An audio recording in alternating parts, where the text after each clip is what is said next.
So, been in practice for 17 years, and I knew I was going to do upper cervical. There's no way that I wouldn't do upper cervical. I mean, just seeing that baby come back to life, I mean, that was going to be my technique. So upper cervical has to do with the top bone in the spine, or what they call the cranial cervical junction. What is cervical? It is the neck. Okay. Yes, that's the neck. 7 bones in your neck. 7 bones in the neck, the cervical spine, correct. And so there's something called the cranial cervical junction, or CCJ.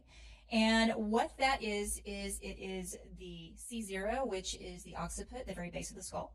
Then you have C1, which is the atlas. You know the atlas, don't you love it? It She's holds wearing up it your around her whole neck. world. I know. Yeah. They call it the atlas because it holds up your whole world, which is your brain. And then the axis, which is just below it, which is C2.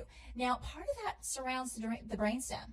The brainstem controls many, many things. But if we kind of quantify it a little bit, break it down. Including breathing, by the way. Okay. Yeah. It controls all your respiration. It controls all your heart function. And it controls all your postural muscles. So, as a chiropractor, we're very concerned about posture. We're very concerned about postural muscles because it affects everything all the way down to your feet, really. So I evaluate that very, very, very specifically. We take precision films. We actually get vectors from those precision films. And we use an instrument called a Laney instrument. It's a handheld instrument that has a fine tip on it. And the atlas alignment is so gentle and so precise that people get up off the table after that adjustment and they go, is that it? Is that really it? And I go, yes, just wait till you see the differences. So, we really take our diagnostics really seriously at our office because, you want to make sure that you're as precise and gentle in that area because it does control so much. So I even took it a little further. After I was in practice for many years, a little over a decade, I decided that I wanted to take a little further and get a diplomate. So now I have a diplomate of chiropractic and cranial cervical junction procedures. How many hours does it take to get a diplomate? It's a 300-hour program, 3 years.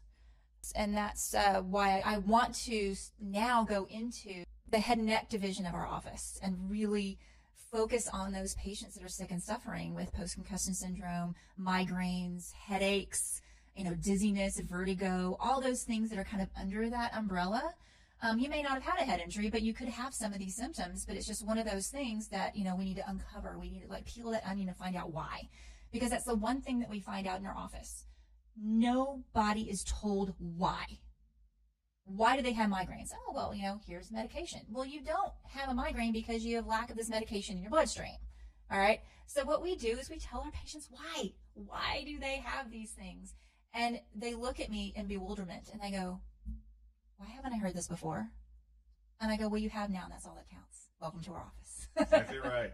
Welcome to our censored world of Yes. truth and how the body actually works. It's phenomenal. Okay, Yes. so you have seen the experience in your own private life, even before becoming a chiropractor and then becoming a diplomate in this upper cervical technique to address this. But I want to make sure the world's open to this. You've all been lied to.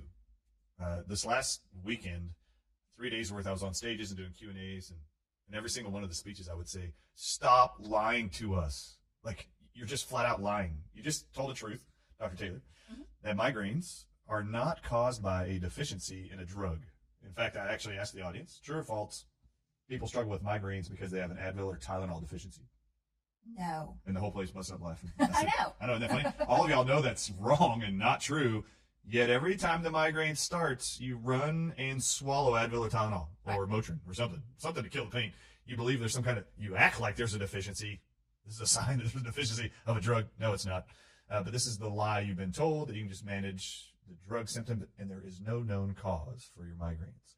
Or it's hereditary and there's nothing you can do about it. Well, the truth is that's a lie. So you can actually go and learn from other people like you who have actually spent more hours studying upper cervical, only specific techniques in chiropractic.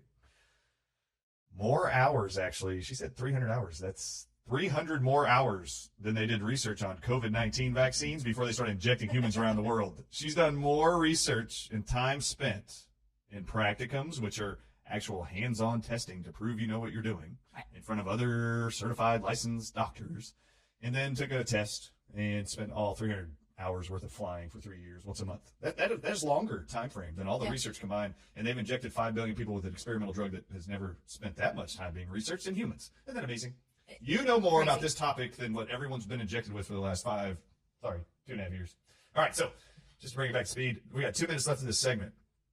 When we come back on the other side of this segment, she just mentioned that in her practice, she's been in practice for 17 years. She's about to open up a new center or division of her practice. It's going to have one singular focus. And this focus is in part being driven and guided in her to open because of a correlation she has found between long haulers' COVID symptoms and what medical diagnosis? Post-concussion syndrome.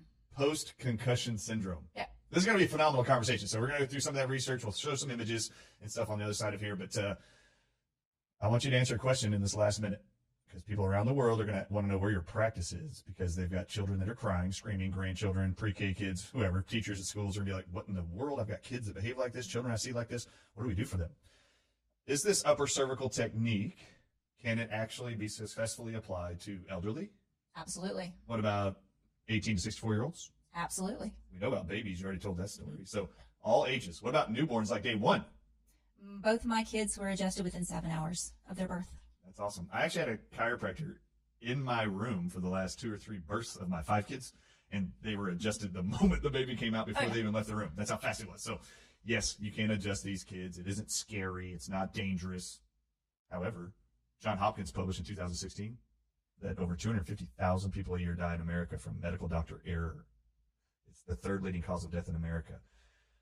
If you go look at pharmadeathclock.com, it actually lists since January 1st of 2000, the exact number of people who have died from chemotherapy, medical doctor error, which is called iatrogenic, and you will not see a list of any of these causes of death from medicine. You won't see chiropractors on the list. It's pretty amazing. But they'll tell you we cause strokes, harm, fear, whatever. Remember, this segment was brought to you by Doc Spiral Defense. We'll be right back.